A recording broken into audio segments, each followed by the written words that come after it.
Tai yra 3 dalykai, kuriuos tau reikia žinoti, jeigu tu nori performint gyvenimą, pasiekti savo tikslus, savo svajonės ir tiesiog būti savo gyvenimo kūrėju. Tai pirmas dalykas yra tavo energijos lygis. Ir kas į tai įeina? Tai yra, kaip tu miegi, ką tu valgai, ar tu sportuoji ar ne, ar vartoji kažkokius papildus, ar darai kažkokias praktikas, kurios nuramina tavo vidinį pasaulį ir tave įkvepia daryti dalykus. Antras dalykas, kuris yra labai svarbus, tai yra tavo aplinka. Ar jinai tave pakelia, ar jinai tave nuleidžia. Tai reiškia, jeigu nuleidžia, tai tau sakys, tau nepavyks, nebandyk, būk vidutinis, eik į samdomą darbą, nesvajok per daug, nes greičiausiai tos svajonės neįsipildys. Arba yra žmonės, kurie pakelia, kurie palaiko tave, kai ištinka kažkokie iššūkiai tavo tiksluose ar svajonėse. Tau pasako, kad gali padėti, tave paskatina siekti didesnių tikslų ir tiesiog padaro tave geresniu žmogumi.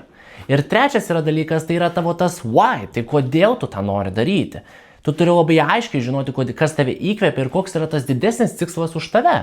Tai reiškia, kodėl tu tą darai kiekvieną dieną, kodėl tu darysi, kai tau nepasiseks, kodėl tu darysi, kai tau bus labai sunku. Nes būtent šitas dalykas tau padės eiti, kai tau bus labai, labai sunku.